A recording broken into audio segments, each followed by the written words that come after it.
Guys, welcome to another episode of The Pulse. I actually was up in my office pretending that I could sing to today's guest, Spend My Life. Eric Benét joins us, singer, actor, on tour, all the things. How are you, sir?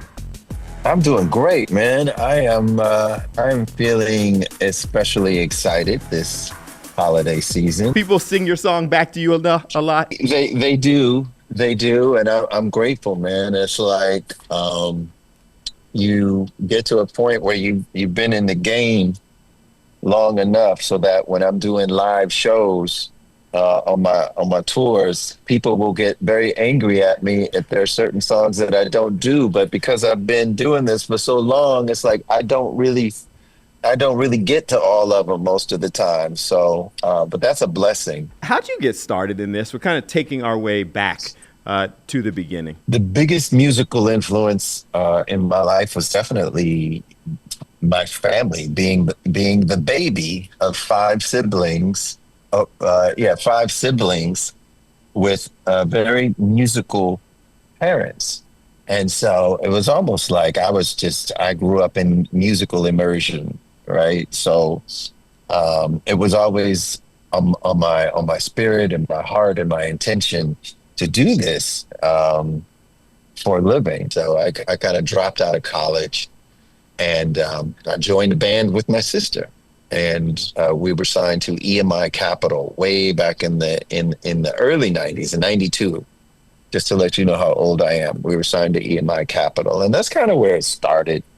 You know, from there, the EMI Capital deal was very, a very typical tale of artists who their first big deal isn't necessarily their greatest deal. And, we were dropped shortly after we were signed. But I learned a lot through the process of being plucked from the musical obscurity of Milwaukee into being out in LA and making my dreams come true, that this is doable. Yeah.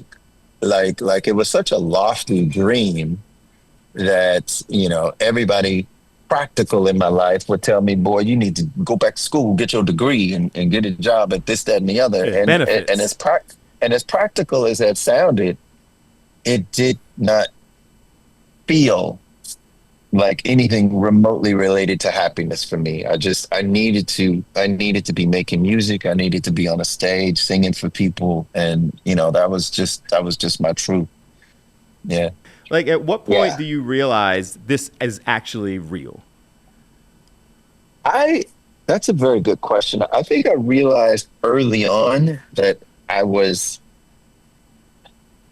exceptional, dare I say, because even in grade school, when you are, the teacher gives the class a song to sing, and the students around me, for whatever reason, the actual melody of the very simple song was just completely elusive to them. It's like, and I remember thinking, don't you hear that you are like a whole step and a half under the melody right now? And not only could I sing the melody, but I would hear like the third harmony above and the third harmony below. And I think once I realized that was something that was fairly unique, I thought, maybe this is just in my soul. Maybe this is something I need to do. And then shortly after that, I started writing songs without even knowing that I was writing songs. It's funny, the things that you do when you don't really even know that you're doing them when you're young. Like, I was doing arrangements to songs in my head. I didn't know that's what it was. I thought everybody had arrangements of horn arrangements and string arrangements in their head. But I think it was once I discovered how unique this talent was and how much it just resonated. It translated as joy in my heart when I was doing it. I was like, oh, this is what I'm supposed to be doing. So as it kind of expands, you do the group, you're like following that dream, but the success wasn't immediate. So how do you keep grinding? I tell the story of how my sister and I were signed to EMI. And my sister is a very practical person. And my sister has all the musical talent and the ear that I do. But to your point, some people, it's like, I have no choice. I have to do this. Hmm. So when we were signed to EMI, and then my sister quit her job, and we spent so much time out in Los Angeles, and we did this album, and just to find out that 6 months after the release of the first single, they dropped us. Like, okay, that didn't work. Bye bye. Go back to Milwaukee. And my sister's reaction to that was, hell no. You mean I just spent a year of my life like completely. I uprooted myself. I stopped doing that, which was stability for me. And I did, and y'all just at the snap of a finger, you're able to say, that's it, we're done. My sister's reaction was, little brother, you go have this. I'm done. I'm gonna go find me some stability. Which is really the smarter choice. Okay. But my reaction was, wait, but we did it. We did it. Like, we were able to like sit down with the heads of record label, and so my reaction was, oh, then if I did it once, I'm gonna do it again. And if the second time fails, I'm gonna be able to do it again and again. So because that need was just so inherent in me, like, I have no choice. Like, this, I have to be able to do this with my life. So you keep going, obviously. And I think Yeah. that's another distinguishing factor, the people who just won't give up. I'm not going to stop. This is in me. I believe in this. But it still didn't happen overnight. So No, the big correct. break was Spend My Life. Was there a step before that made you Oh go, I'm going to yeah. do this? So you're absolutely right. So my sister and I, we were dropped from EMI, and it really had to go back home to Milwaukee and get a couple jobs. Because by this time I'm a single parent, but I still believe that this is in my heart for me to be making music. So I actually went back home, and over the next couple of years, one of the jobs I had was as an assistant engineer in a recording studio in Milwaukee, so that when the recording studio wasn't booked, I asked the owners, I was like, yo, y'all mind if I go in there and just mess around Mm. and make some demos? And that's what I did. And those demos, I started pitching them with the relationships that I built when we were out in Los Angeles before. And so with those demos, I was able to get my first solo deal. And those demos were pretty much my first album as Eric Benét, the True to Myself album That's in '96. When I got my first solo record deal at Warner Brothers in '96, I didn't have a number one hit. I had a couple songs that got some decent airplay, and I was kind of like that bubbling under artist that people were maybe looking at. But it wasn't until the second album that you mentioned, mhm. A Day in the Life, where I had my first number one single with Spend My Life. So the saying goes, never say never. But Eric Benet, he said never. How much does life change? And what are you saying when it's like, okay, this is what I was looking for? Well, never. I still feel like that 17-year-old kid in Milwaukee who hopes to one day get a record deal. There was never, I don't think, there was ever a question about the talent. Like, you're widely recognized as a voice, a writer, a singer that everybody liked, respected, recognized the talent, and it still took time and work. Yeah, I think there's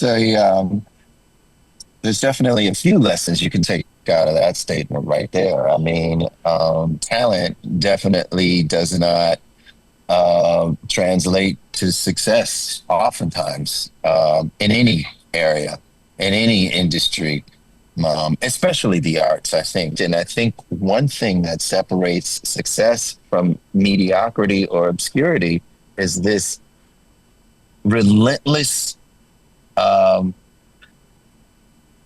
refusal to stop that some people have. Like I said, some of the most talented people have along the way. I was like, oh, I remember this dude. He used to sing. He had so many octave ranges, and he could write. But he heard no one too many times, and he's like, all right, I'm gonna throw it in, or else they fell prey to substances or whatever it is. I appreciate the fact you saying that I'm known as being talented, but if I'm being honest, success in this industry, like any other, is not so much predicated on the talent. It's about how stupid resilient are you to, like, no matter how many times you hear nope, you're not gonna make it, nope, you're not what we're looking for, nope, your vibe ain't what. No matter how many times you hear that, your inner voice is saying, oh, they crazy, they just don't know. And I think that's the thing that separates success from most people. And thankfully you didn't. So you go through all of that and then sell 1 million and then get Grammy nominated and then have #1 and kind of take off from there. How much does life change, and what are you saying when it's like, okay, this is what I was looking for? Well, never. Because Okay. All right. because yes, you feel a sense. It's important to feel a sense of accomplishment, but from my perspective, um, I am always trying to create the next musical statement. I'm always trying to create the next creative statement. So it's a feeling of never feeling like you're finished or you're feeling like you're not done. I think I still feel like that 17-year-old kid in Milwaukee who hopes to one day get a record deal, because there's so many things that I still want to do, and so many things that I know that I'm going to do. So there's never that moment where you're just like, oh, I made it. It never really comes. I tell you what does come. I can pay the rent now. It's like, Right. so it's like, Right. that's one thing I don't have to worry about, but I'm still like striving and climbing and trying to do the next thing. Coming up next, after years in the business, has he faded at all? Eric Benét thinks he's still as good as he's ever been. I feel like I'm at the top of my game after 30 some years. I've just gotten a little bit more deeper musically. It's Christmas. Oh, how I love this day. It's Christmas. Go on and put your phone away. You're on a holiday tour performing holiday music, and this is the first time you've actually put out a whole holiday compilation, a holiday album. I mean, I look at all the greats, which is what I aspire to be. You know, if you wanted a great, you got to put out a holiday album, man. Okay. I knew that I would do it at the right time. I had the team and the resources to do it the way that I want to do it. And I am extremely proud of this project. I wanted to make sure that I didn't do the cliched covers, and I wanted to make sure that it was a musical body of work that, you know, I knew I was going to do a Christmas album once. I'm not going to do it again. So that means 25 years from now, I want people to listen to this music and have it still feel as though it's a classic, timeless piece of music. So you do it, and then you decide to go on tour. I would imagine, and as I pointed out multiple times, I can't sing, but I would imagine people who can, the tour part seems like that would be the fun part. You are exactly right. You know, it's when you're in the laboratory experimenting and trying to figure out why is this hook not working? This lyric ain't hitting right. It's fun, rewarding, but it's mentally taxing, you know. But performing feels like I'm having fun now. Like I'm just gonna play with the melodies. I'm gonna riff. I might even change some of the lyrics. I might, you know, that just feels like I'm just playing around and people just get to watch me have fun. That's what performing feels like. So you'll be in our area December 13th at Caesars Casino in Atlantic City. What are we going to see on the For the Holiday tour? You are going to see somebody who I feel like I'm at the top of my game after 30 some years. Like I don't think like vocally, I haven't fallen off. I think stamina wise, I haven't fallen off. I've just gotten a little bit more deeper musically. And I think the audience is going to have the benefit of just enjoying that type of a performance with my band, of a bunch of musicians on that stage, like I said, who are just having fun, and y'all just get to enjoy it. So that's the best. I think those are the best shows that I've gone to in my 50 some years of life, when I can look on the stage and I can tell that performer is actually enjoying it and lost in the musical moment, instead of the nervousness or the, oh my gosh, what if this goes wrong? No, you can tell when they're just up there free and expressive and expressing the most raw and honest portion of their talent. That's a great performance, and that's what I'm trying to bring every time I come to stage. And 30 years in, you still love doing it.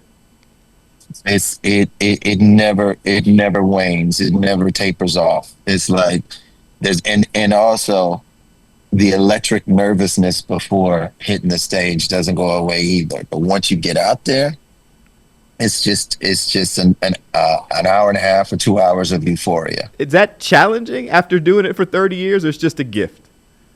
I think it's there's always a challenge, but with so many years of doing this, the wisdom of the preparation is paramount, right? The only time it really gets stressful is when I do too many shows in succession, and some of the layers of my voice are run down. That's the only time I start to mentally get taken out of the show, where it's like, I know this part of my falsetto ain't gonna be there tonight, so I'm gonna have to sing that part of the song this way, or I'm a little gravelly in this part of my tone right here. So that's the only thing where it's like I need to be a little bit more calculating how I approach a song. But when I'm rested and I'm in full voice, and there's no better feeling. Coming up next, he clearly has been using his voice, but he still says that progress can only happen if we continue to use it. Progress happens when we use our voice. We end every episode of The Pulse, particularly during the holiday season, but every episode with the concept of use your voice for good. That's what this show is based on. And so I ask everybody, what does the phrase use your voice for good mean to you? Man, that is such a profoundly significant question right now. I just think that the divide between what is sane and what is completely demonstrably